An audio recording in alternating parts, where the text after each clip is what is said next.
சென்னை பெரம்பூரில் பகுஜன் சமாஜ் கட்சியின் மாநில தலைவர் ஆம்ஸ்ட்ராங் வந்த கும்பல் வெறிச்செயல்.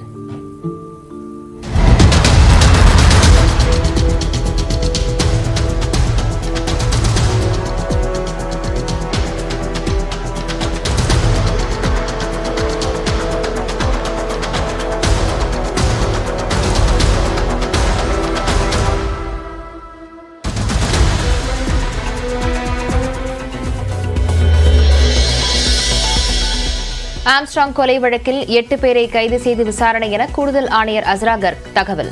கடந்த ஆண்டு சென்னையில் கொலையுண்ட ஆற்காடு சுரேஷின் சகோதரரும் கைது.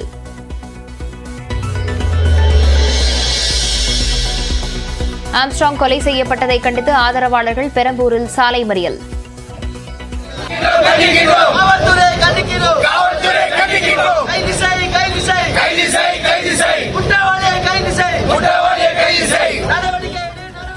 குற்றவாளிகள் மீது நடவடிக்கை எடுக்கப்படும் என போலீசார் உறுதியளித்ததால் போராட்டம் வாபஸ்.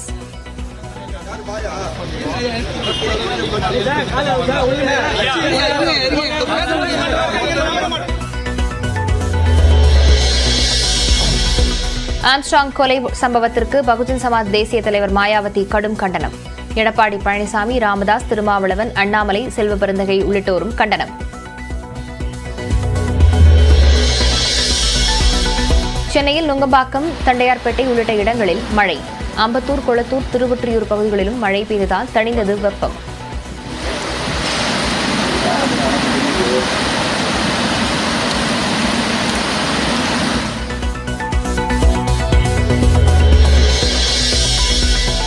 காஞ்சிபுரம், புதுச்சேரி, திண்டுக்கல் உள்ளிட்ட இடங்களில் கனமழை.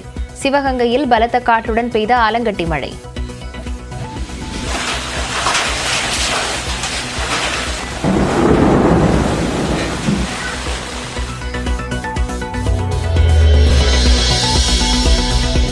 சமூக நீதிக்கு எதிரானவர்களை தோற்கடிப்பதன் மூலம் சமூக நீதிக்கு துரோகம் செய்பவர்களுக்கு பாடம் புகட்டுங்கள்.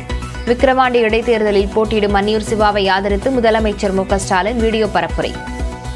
சமூக நீதிக்கு எதிரான பாஜக கூட்டணியை தோற்கடிக்கிறது மூலமா சமூக நீதிக்கு துரோகம் இழைக்கிறவங்களுக்கு தக்க பாடம் புகட்டணும்னு கேட்டுக்கிறேன்.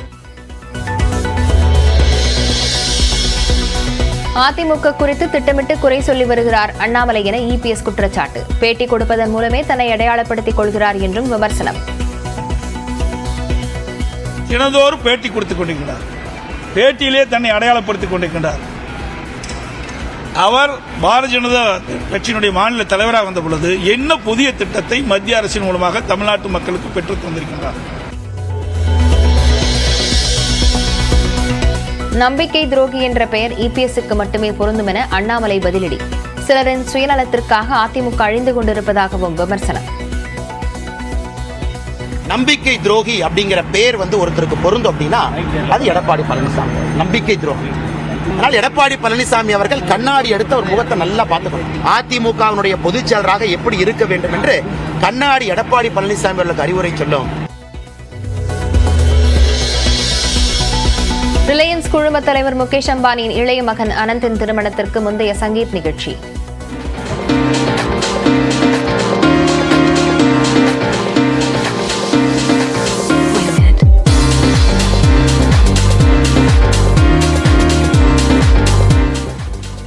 முன்னணி கிரிக்கெட் வீரர்கள், பிரபல பாலிவுட் நடிகர், நடிகையர் விதவிதமான ஆடைகளில் வந்து உற்சாகமாக பங்கேற்பு.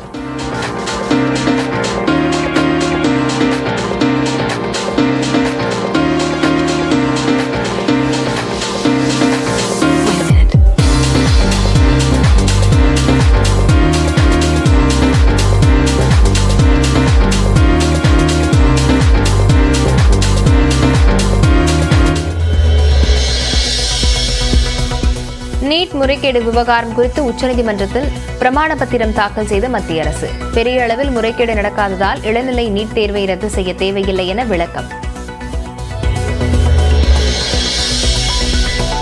கர்நாடக அணைகளிலிருந்து காவிரி ஆற்றில் வினாடிக்கு 3463 கன அடி தண்ணீர் திறப்பு.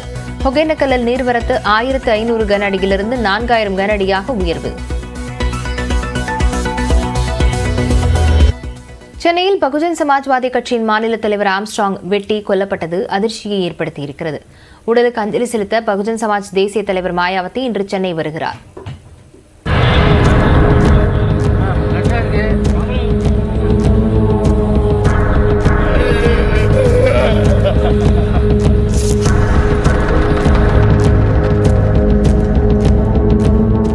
மாயாவதியின் பகுஜன் சமாஜ் கட்சியின் மாநில தலைவரான ஆம்ஸ்ட்ராங் சென்னை பெரம்பூர் வேணுகோபால் சுவாமி தெருவை சேர்ந்தவர். இவர் ஏற்கனவே சுயேட்சையாக போட்டியிட்டு சென்னை மாநகராட்சியில் கவுன்சிலராக பதவி வகித்தவர். தலித் மக்கள் மேம்பாட்டுக்காக தொடர்ந்து பாடுபட்டு வந்த ஆம்ஸ்ட்ராங் வழக்கறிஞர் ஆவார்.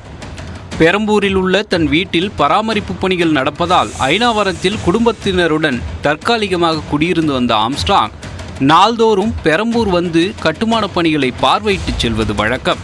அவ்வாறு நேற்று மாலை 6 மணி அளவில் தன் வீட்டின் அருகே நின்றிருந்த போது உணவு டெலிவரி செய்யும் தனியார் நிறுவன சீருடை அணிந்து இருசக்கர வாகனத்தில் வந்த சிலர் அவரிடம் பேச்சு கொடுத்தனர். அப்போது மேலும் சிலர் பட்டாக்கத்தி உள்ளிட்ட ஆயுதங்களுடன் அந்த குறுகிய சந்துக்குள் திபுதிபு என ஓடி வந்து அவரை சரமாரியாக வெட்டினர். அவரது அலறல் சத்தம் கேட்டு மற்றவர்கள் வந்தபோது அவர்கள் தப்பி ஓடிவிட்டனர்.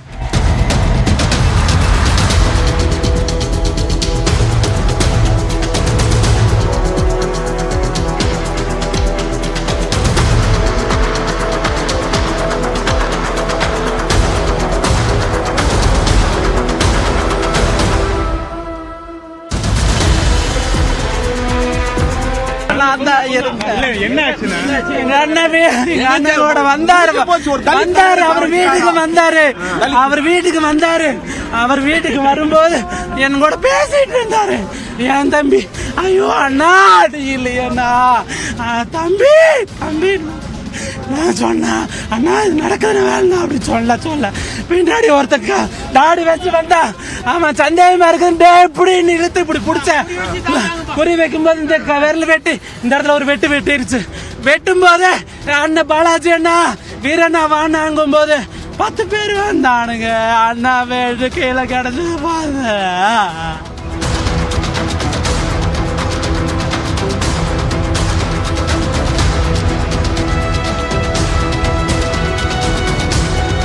இந்த கொலைவெறி தாக்குதலில் படுகாயமடைந்த ஆம்ஸ்ட்ராங் 1000 விளக்கு பகுதியில் உள்ள தனியார் மருத்துவமனைக்கு கொண்டு செல்லப்பட்டார்.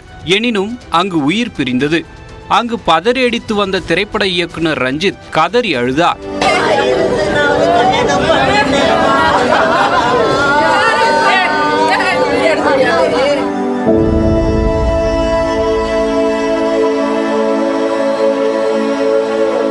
ஆம்ஸ்ட்ராங்கின் உடல் சென்னை அரசு பொது மருத்துவமனைக்கு உடற்கூறாய்வுக்காக அனுப்பப்பட்டது.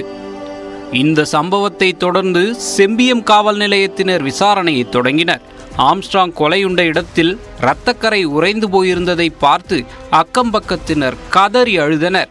ஆம்ஸ்ட்ராங் உயிரிழந்த செய்தி அறிந்து ஆதரவாளர்களும் அங்கு பெருமளவில் குவிந்தனர். சுற்றுப்பகுதிகளில் உள்ள கடைகள் மூடப்பட்டன. கொலையாளிகளை கைது செய்ய வேண்டும் என முழக்கம் எழுப்பியபடி பெரம்பூர் பேப்பர் மில் சாலையில் ஆதரவாளர்கள் மறியலில் ஈடுபட்டனர்.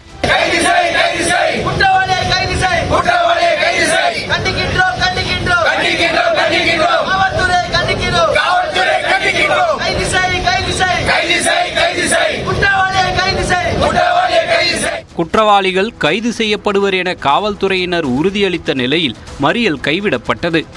இந்நிலையில் கொலை நடந்த இடத்தை சென்னை கூடுதல் காவல்துறை ஆணையர் அஸ்ராகர் பார்வையிட்டார். செய்தியாளர்களிடம் பேசிய அவர் கொலை தொடர்பாக 8 பேர் கைது செய்யப்பட்டு விசாரிக்கப்பட்டு வருவதாக தெரிவித்தார். விசாரிச்சுட்டு இது நீங்க சொன்ன இன்ஃபர்மேஷன் கண்டிப்பா நாங்க விசாரிச்சுட்டு தக்க நடவடிக்கை கண்டிப்பா எடுப்போம். அப்படி விசாரிச்சுட்டு ரைட், நன்றி. விசாரிச்சுட்டு சொல்றேன், 8 பேர் செக்யூர் பண்ணியிருக்கோம். இப்போ 8 10 12 கொஞ்சம் டைம்ல விசாரிச்சுட்டு விசாரணை பண்ணாதான் உங்களோட கரெக்டான தகவல் அக்யூரேட் இன்ஃபர்மேஷன் ஷேர் பண்ண முடியும். கொலை நிகழ்ந்த இடத்தின் அருகே பிரபல உணவகம் இருப்பதையும் அங்கு எப்போதும் தனியார் உணவு டெலிவரி ஊழியர்கள் குவிந்திருப்பதையும் சாதகமாக பயன்படுத்தி அதே சீருடையில் வந்து சரியாக திட்டமிட்டு கொலை நிகழ்த்தப்பட்டுள்ளது. கைதான 8 பேரில் கடந்த ஆண்டு சென்னையில் கொலையான ஆற்காடு சுரேஷின் தம்பி பொன்னை பாலா முக்கிய நபர் ஆவார். மேலும் ராமு, திருவேங்கடம், திருமலை உள்ளிட்டோரும் அவரது கூட்டாளிகள் என கூறப்படுகிறது. ஆருத்ரா மோசடி நிறுவனம் தொடர்பாக ஆம்ஸ்ட்ராங் தரப்புக்கும் ஆற்காடு சுரேஷ் தரப்புக்கும் மோதல் இருந்து வந்ததாக கூறப்படுகிறது. மறைந்த ஆம்ஸ்ட்ராங் எல்லோரிடமும் அன்பு பாராட்டி பழகக்கூடிய எளிய மனிதர் என அங்கிருக்கும் மக்கள் கூறுகின்றனர். ஒரு கட்சியின் மாநில தலைவர் வெட்டி படுகொலை செய்யப்பட்ட சம்பவம் சென்னையை உலுக்கியிருக்கிறது. அசம்பாவிதங்களை தடுக்க பெரம்பூர் மற்றும் சுற்றுப்பகுதிகளில் போலீசார் குவிக்கப்பட்டுள்ளனர்.